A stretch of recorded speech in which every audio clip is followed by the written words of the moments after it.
Yes. Did you say old people or all people? All people. All people. Okay. She was referring to me if she said old. No.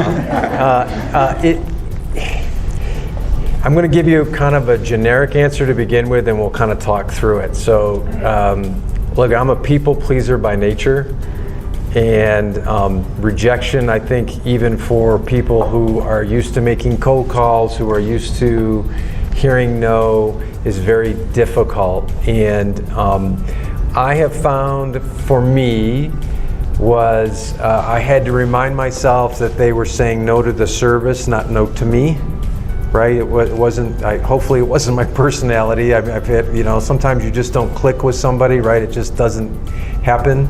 But the advice that I would give is to stay true to who you are. Remember who you are. It's going to sound a little corny, but it's really, through the course of time, I look back at.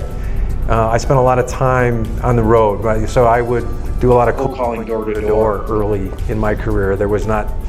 No, there wasn't cell phones. There wasn't Zoom, and there wasn't some of those things.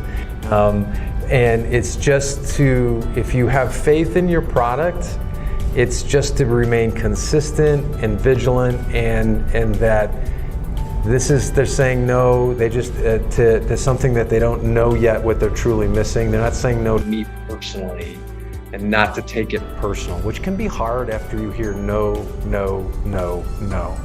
And it's almost like you have to remove yourself, like you're watching a movie and you're the actor in the movie, and that this is really happening, but it's not my life. And I know that's kind of generic, but it's really just to remain persistent, and that there is people out there that you will be able to help with the products and services that your company provides.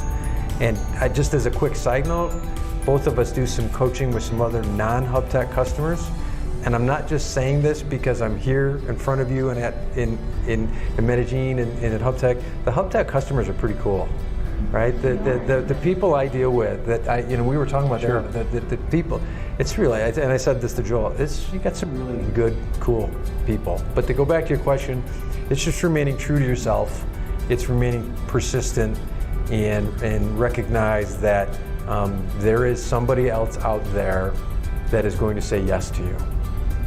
Yeah, and I just think that I can't add a ton to that. I do think that consistency is probably first and foremost. I think the thing for me though is to continue to learn, right? Continue to grow through every single no. I told this story a couple weeks ago to a couple friends of mine, but to me, it's focusing on execution and not results, right? So as a young kid, my dad would take me out to the golf course.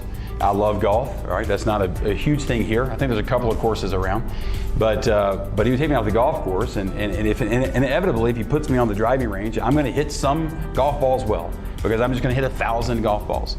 But what he should do is teach me the mechanics, teach me what to do, teach me exactly how to swing the club, right? And as I work on my execution, I'm going to increase the probability of the results to come, right? So I think every no is an opportunity to learn, is an opportunity to grow, right? I agree with what Mike is saying about energy, enthusiasm, consistency, persisting without exception. All those things are real and have to exist. But I would also say, in addition to that, is learn from the no's, right? Is take the opportunity to understand why the customer is telling you no, right? And then see how you can grow. If you're never getting to that yes, then I would advocate, hey, pull a mentor, a leader, sales coach, someone alongside of you, right? And allow them to show you the way. Maybe another colleague that's having success, right? What are they doing differently than you're doing, right? Learn from what they're doing.